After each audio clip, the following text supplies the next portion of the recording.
Olá, tudo bem? Eu sou Ângelo, professor de Biologia.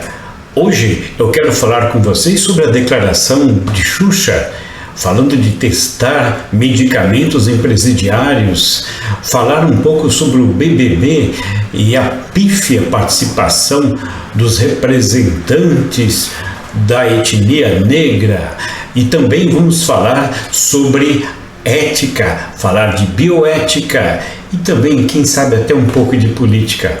Vem comigo. Bem-vindos ao meu canal. É muito bom estar aqui com vocês. Olha, faz tempo que eu não apareço por aqui, né? Bom, na verdade, vocês talvez não saibam, mas eu tenho 3 canais no YouTube. Por que isso tudo? Porque eu quero deixar as coisas bem organizadas para não causar nenhuma confusão na plataforma e ajudar até o próprio YouTube a direcionar com mais precisão para um determinado público, um determinado conteúdo. Então eu tenho um canal que fala sobre biologia no vestibular, com conteúdos e tudo mais, Enem, e toda a revisão de conteúdo de biologia escolar, né? E esse eu tenho um público muito bom, estamos chegando aí a 10 mil inscritos, isso é muito bom. Tem um canal novo que fala sobre educação ambiental, esse é bem novinho, eu estou querendo fazer um trabalho direcionado para educadores, e tem esse aqui que fala sobre a biologia do ponto de vista do cotidiano, também envolvendo algumas questões que estão acontecendo agora e questões históricas, como eu já fiz aqui nesse canal. Eu vou deixar o descritivo aqui embaixo, né? Os endereços, né? Os links para que você, caso queira acessar os outros canais, para mim vai ser muito bom. Vou ficar muito contente em ter você por lá também. Bom, mas vamos lá. Nós estamos aqui para falar um pouco e discutir um pouco a respeito das situações constrangedoras que aconteceram nessa semana com a apresentadora Xuxa. Para começar, não é só isso, também vou falar do BBB e vou falar também isso tudo, olha só, para falar de ética e de bioética. Vamos lá. Em primeiro lugar, vocês já devem estar cansados de saber o que aconteceu essa semana, né, com a ex-rainha dos baixinhos. Então, só para aquele que não sabe, né, tá aqui uma entrevista, uma live que ela fez na Alerj, né, a Assembleia Legislativa do Estado do Rio de Janeiro. Vou ser bem breve, só entre aspas, ainda resumidamente, só para pegar o fio da meada, o que ela falou. O assunto era a utilização de animais em experimentos de medicamentos, desenvolvimento de medicamentos e produtos cosméticos. Nós sabemos que não é só medicamento, produto cosmético, produto farmacêutico de um modo geral, que os animais são utilizados. Na verdade, a indústria pode usar animais, e tem usado animais, para testar qualquer tipo de ferramenta, qualquer tipo de utensílio que possa causar algum mal à saúde humana. Então eles testam primeiro em animais. É claro que o mais falado, comentado, é o problema dos medicamentos. Como nós estamos vivendo num momento muito delicado em relação à pandemia do coronavírus, a gente tem muita pressa em que as vacinas sejam aprovadas e viabilizadas. Mas a gente não pode deixar de perceber, de entender que essas vacinas, antes de qualquer substância ser testada em seres humanos, antes de chegar à Anvisa para permissão do teste em seres humanos, essas substâncias já foram testadas em animais. Isso, a gente tem que ter a consciência de tudo isso. É claro, você pode achar que isso é uma situação um pouco injusta ou desumana desse ponto de vista. porém é assim que as coisas são feitas. Óbvio que existem movimentos até científicos que tentam fazer com que isso pelo menos diminua, certo? Então há um movimento todo a favor da preservação da integridade desses animais. E é sobre isso que a Xuxa falava durante a live, certo? Eu vou ler aqui um trechinho da que ela comentou, até para a gente poder fazer uma ligação entre isso, a ética e a bioética, entre aspas. Eu tenho um pensamento que pode parecer muito ruim para as pessoas, olha só, desumano. Na minha opinião, existem muitas pessoas que fizeram muitas coisas erradas e estão aqui pagando pelos seus erros. Poderiam ajudar nesses casos, disse a apresentadora, que continuou. Pelo menos serviriam para alguma coisa antes de morrer, para ajudar a salvar vidas. Bom, então essa fala, ela causou muito desconforto para aquelas pessoas que acompanham, né, a pessoa, né, a personalidade que é pública e que durante a sua trajetória, toda a trajetória, sempre esteve ligada a ações do bem, né? Mas antes de mais nada, é preciso lembrar que depois desse pronunciamento, ela se arrependeu, e isso foi no dia 26, já no dia 27, por volta das 2 horas da manhã, ela publicou um outro vídeo pedindo desculpas, certo? Se arrependendo daquilo que falou. Bom, poderíamos até colocar como um questionamento se ela realmente estava se arrependida, mas isso não cabe a nós, né? Nós não temos também, eticamente, esse direito de interpretar o que ela falou de acordo com a nossa conveniência ou com a nossa frustração em relação àquilo que ela falou antes. Obviamente, ela pode nunca ter pensado tanto no assunto como do momento onde ela falou isso até o momento que ela pediu desculpas, incentivada, se não me engano, por um seguidor. Apesar dela ter sido bombardeada com muitas reclamações, vamos dizer assim, a respeito desse assunto. Pois bem, ela se desculpou e, na verdade, o que a gente tem que pensar em relação a ela, a partir daquele momento em que ela pede desculpa, é que algo mudou dentro dela, ou seja, ela refletiu sobre o problema e ela se manifestou. Essa manifestação, alguns podem achar que é uma manifestação corajosa e sincera. Pois bem, na verdade, ela obviamente entendeu que aquilo que ela falou foi um absurdo, porém ela não pode não ter pensado, elaborado devidamente o pensamento dela, mas enfim, na prática é isso que ela pensava. Pode não pensar agora como antes. Isso quer dizer um sinal de arrependimento? Não nos cabe colocar essa censura. Agora, também pode ser apenas um movimento organizado e orientado para poder não ser bombardeada nas redes sociais, porque é um ponto que eu quero falar também nesse vídeo. Então, essa fala dela e depois a fala do arrependimento, que foi muito direto, assim, cara a cara, de frente à câmera, e ela postou. Então aqui provavelmente algo mudou nela, pode não ser profundamente, mas algo mudou em relação ao pensamento anterior, que não é um pensamento exclusivo dela, a gente sabe disso, tá? Tanto que no momento em que ela fala isso, o próprio entrevistador da Alerj, ele concorda com isso. Então é uma situação que não é particular daquela pessoa, ponto. O problema é que aquela pessoa é uma pessoa pública. Muitas pessoas que não têm tanta repercussão quanto ela falam coisas assim diretamente todos os dias, e também são públicas, certo? Mas elas falam isso de uma forma em que as pessoas não conseguem discernir entre o certo e errado, apenas concordam.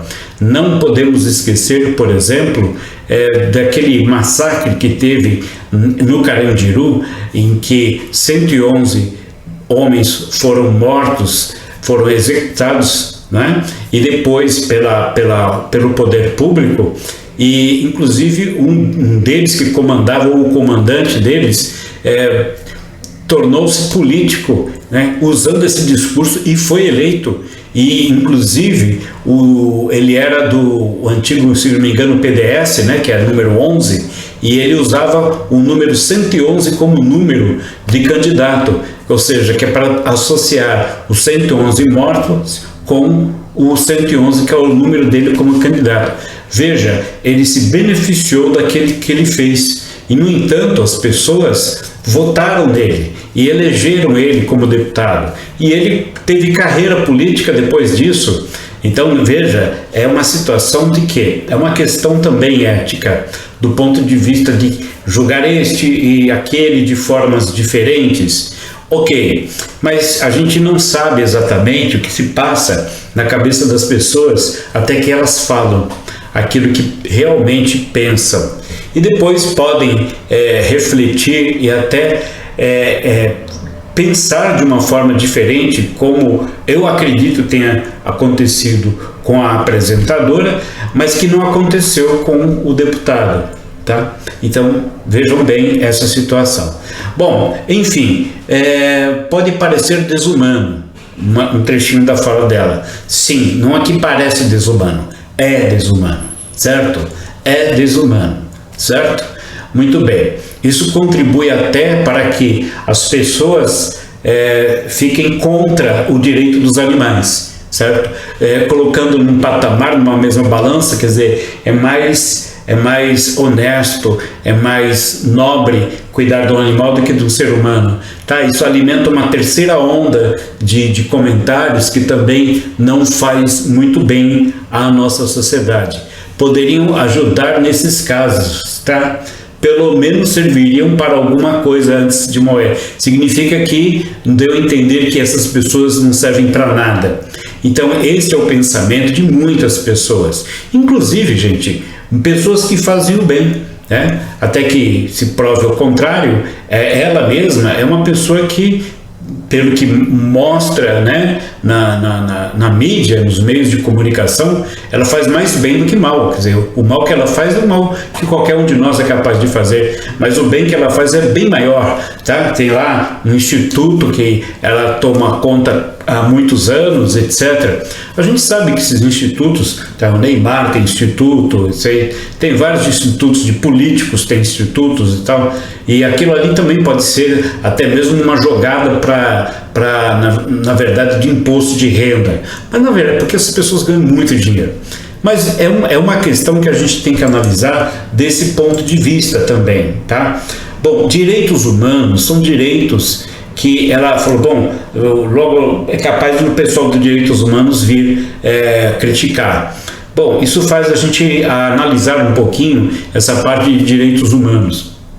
Os direitos humanos, a gente só consegue enxergá-los quando a gente se refere às pessoas que estão encarceradas. Por quê? Por exemplo, se eu fosse um fiscal de direitos humanos, certo? E eu fosse lá no meu departamento, se existisse essa profissão, vamos imaginar, eu sou fiscal dos direitos humanos, tá legal? Então eu vou lá, eu vou chegar lá, bato o meu ponto, e agora o que eu vou fazer no meu dia? Eu vou ver se está tendo desrespeito aos direitos humanos por aí, tá? Onde eu iria? Para eu não perder tempo, eu iria direto a uma cadeia, a um presídio, porque eu sei que lá não há isso, certo?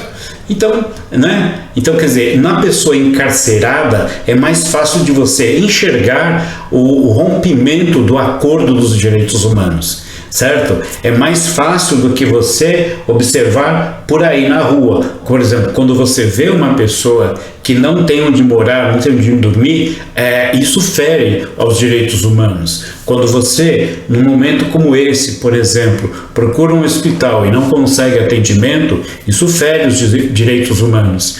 Então, os direitos humanos vão muito além daquilo que está na cabeça das pessoas, embutido de tal forma que a primeira coisa que as pessoas falam é que direitos humanos só servem para presos. Não serve para isso, certo? Os direitos humanos vão muito além disso. Então, o seu direito à saúde, o seu direito a qualquer condição humana, inclusive, por exemplo, até mesmo em questão de transporte, em questão de oportunidade, etc. Tudo isso, gente, uma moradia digna, tudo isso fere os direitos humanos quando não é exatamente aquilo que está escrito que acontece com você.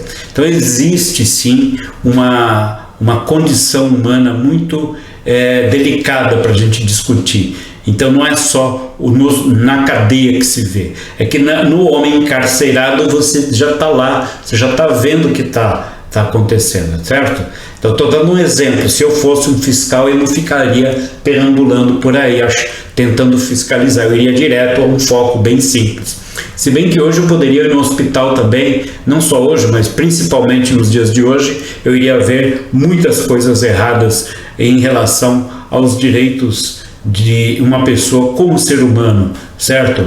Então, para isso, a gente tem que contar com algo que a gente conhece como bioética, tá?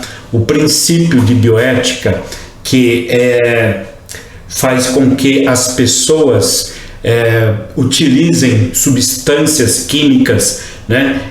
Que sejam substâncias produzidas a partir de testes em animais. Isso é observado pela bioética. A bioética, ela cuida da ética da vida, né? A ética da vida. Então ela cuida dessa esfera de cuidados para aqueles que sofrem, e os animais também sofrem. Então os direitos dos animais estão cada vez mais delimitados. Inclusive existem parlamentares que cuidam disso, e existem simpatizantes dessa causa que elegem esses parlamentares, tá? Para compor uma pessoa que está lá pensando nesses animais. É evidente que isso é muito legítimo. Então a bioética, ela faz isso. A bioética, ela tem uma ideia que é a seguinte: ela compõe-se de vários princípios.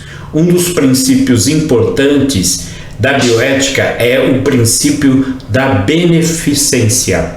Beneficência é um princípio bioético que faz com que, por exemplo, o médico ou o cientista, ele use de todos os meios possíveis para poder acolher e minimizar ou acabar com o sofrimento de uma pessoa, um doente, por exemplo. Então esse é um princípio básico. Então o médico tem o cientista que está fazendo a vacina, o médico que está na linha de frente, junto com o enfermeiro, junto com o fisioterapeuta, junto com todo mundo que trabalha no hospital, tem como princípio salvar vidas. Cada um faz uma parte para compor, né, todo um movimento que vai tirar a pessoa do sofrimento da doença. Pois bem, esse é um princípio da beneficência, tá bom? Então, por causa disso, ele tem que causar o bem sempre que possível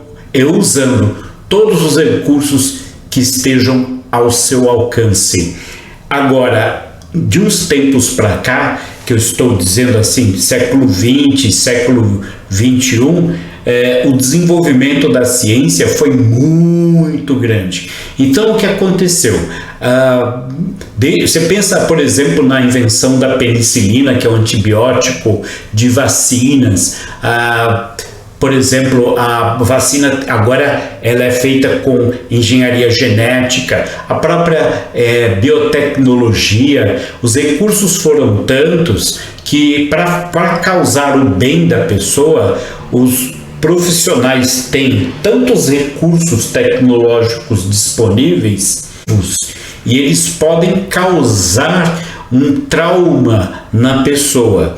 Então, foi necessário colocar um freio nesses recursos. Então, por exemplo, olha, é assim, vou dar um exemplo absolutamente ilustrativo.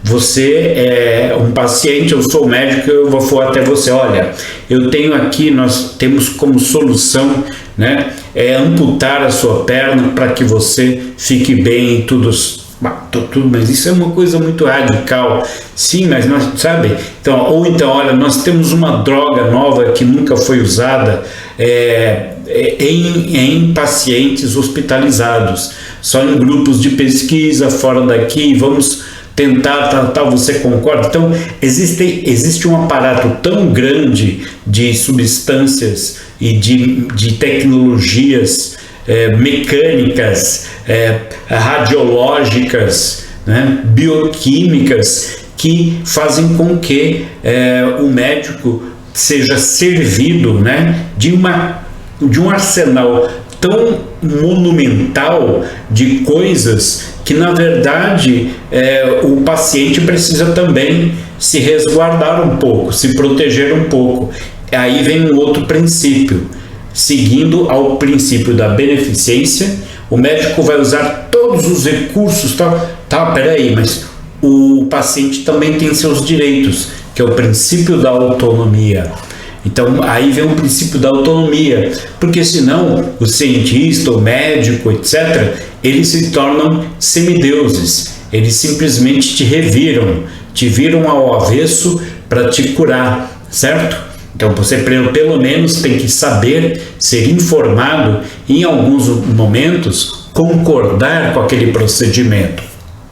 Isso é um outro princípio. Todo ser que sente dor, ele merece ser protegido. A bioética tem esse princípio. Então, o animal também tem, porque ele não sabe manifestar o seu desejo.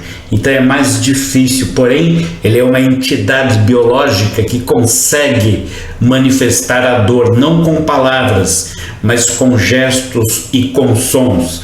Então essa é a situação. E ainda mais na indústria farmacêutica, que foi o exemplo da live, é que essas substâncias são usadas em mamíferos que têm um sistema nervoso muito complexo e semelhante ao nosso, ao ponto de reagir a situações muito semelhantes ao que nós faríamos, o nosso corpo faria.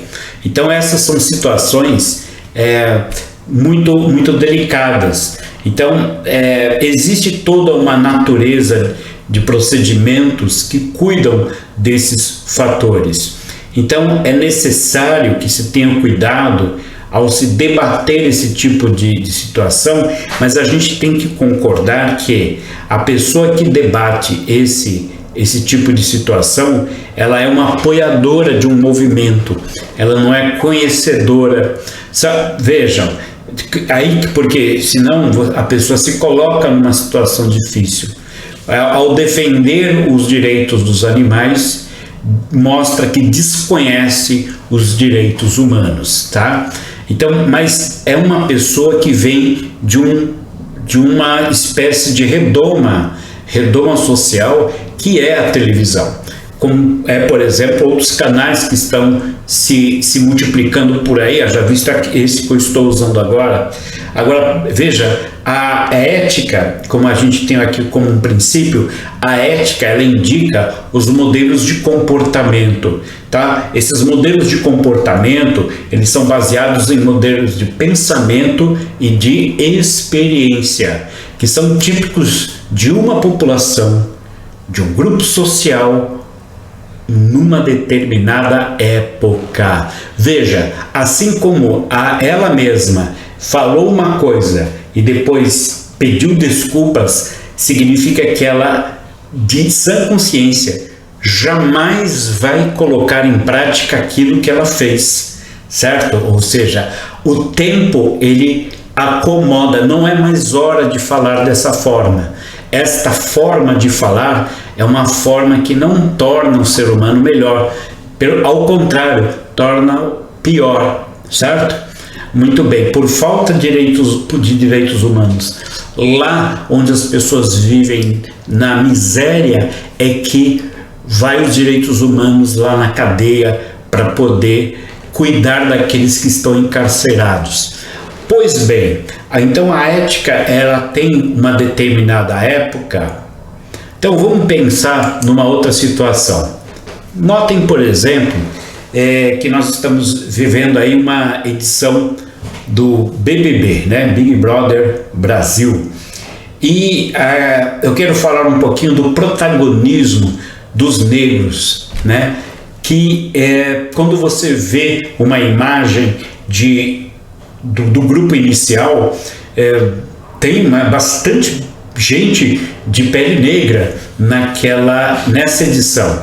E essas pessoas, elas são pessoas que têm um certo destaque na sociedade, inclusive relacionados à arte, né? A arte do humor, a arte da música, que tinha, né? Dois rappers que vinham, pelo menos a moça vinha lá da periferia, tinha toda uma luta social, etc. e tal, o humorista também, né, de pele negra, enfim. E aí você viu o quê? Né? O que aconteceu?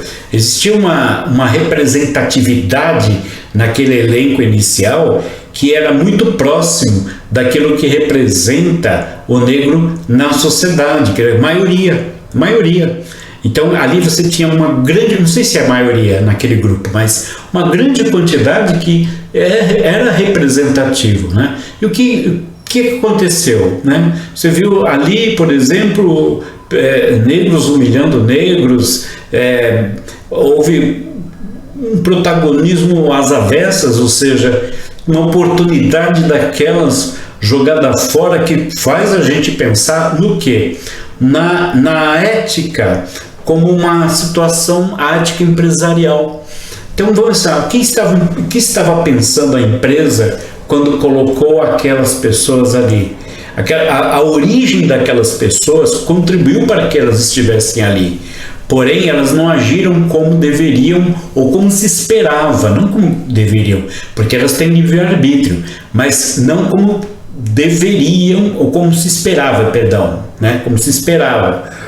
Ou quer marcar um território. Não, houve sim um enfraquecimento de todo esse movimento, ou seja, faltou a consciência, né, a tal chamada consciência negra aos negros que tiveram essa grande oportunidade de ser assistido por todos. Eu me recordo que na edição anterior, que nós também estávamos em isolamento social, 2 negros, pelo menos, um homem e uma mulher, se destacaram, inclusive com uma situação bastante consolidada, principalmente o homem, e também o fato da mulher ter vencido também, que teve uma origem simples e que mesmo antes de chegar lá já tinha uma situação social de conquista muito importante, afinal de contas é médica e não é qualquer brasileiro que consegue isso, a gente sabe muito bem.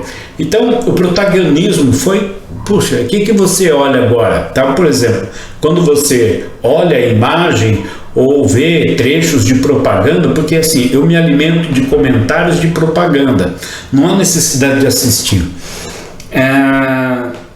Então o que acontece?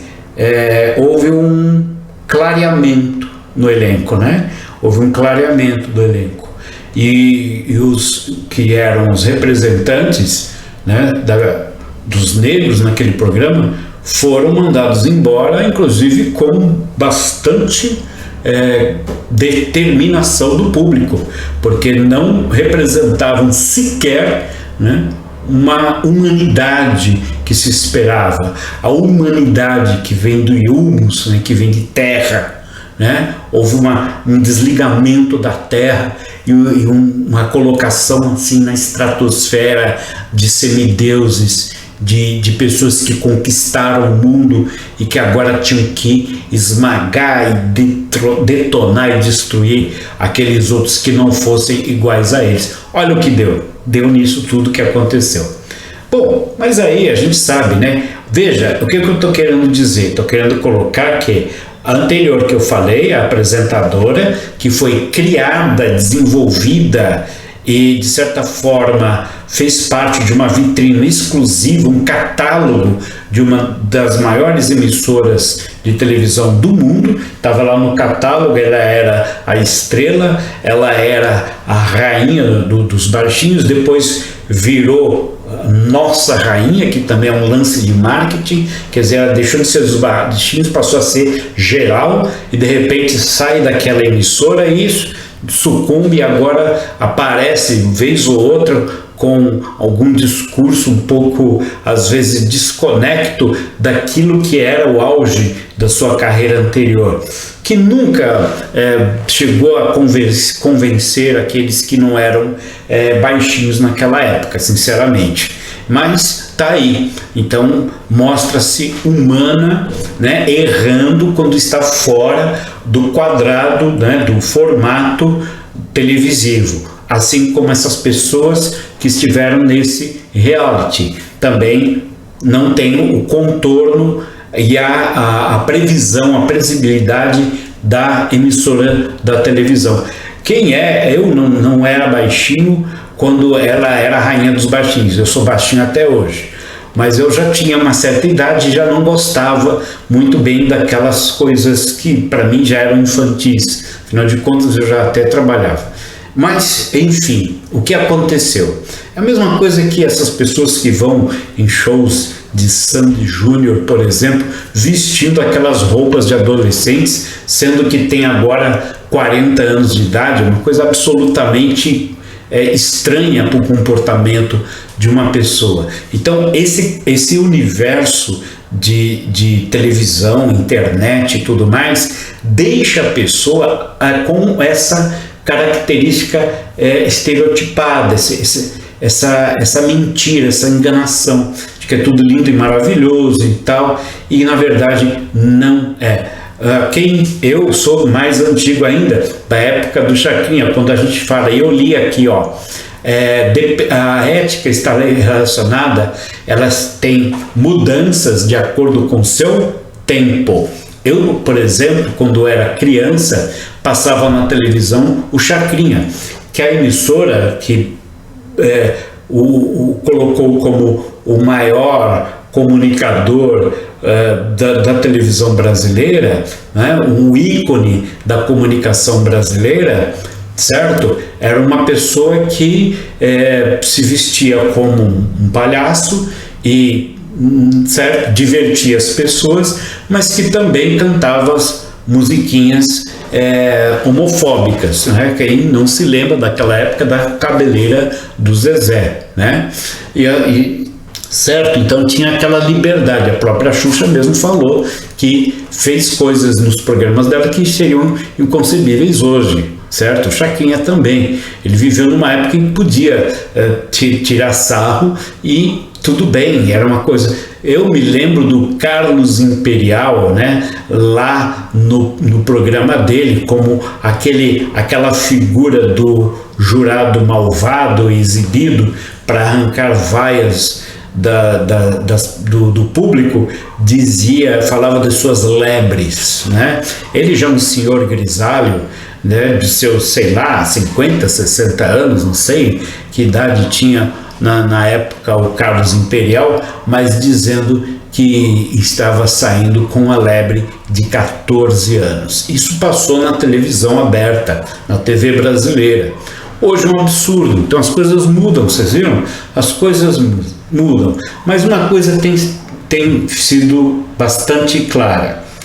Em termos de ética, nós temos aí uma situação de que os meios de comunicação continuam fazendo com que as emissoras, elas continuam fazendo com que as pessoas sejam rotuladas e vendidas de uma forma diferente daquilo que é normal. Por exemplo, a gente vê por aí as pessoas, como o nosso próprio presidente da República, né, que tem uma personalidade forte, ou seja, uma pessoa que vivia na televisão fazendo o quê? Distração, quase um humor, né, em programas que passavam à noite, que passavam à tarde, as pessoas se reuniam em torno dele para ouvir o quê? Para ouvir bobagens, né? As pessoas, muitas vezes, que fazem muita bobagem, que são mal educadas ou até estúpidas, a televisão criou um modelo de pessoa polêmica. Então a palavra polêmica substitui a estupidez. Bom, gente, era isso que eu queria falar com vocês nesse vídeo e eu espero vocês num próximo que vem por aí. Um abraço para todos e até o próximo. Tchau!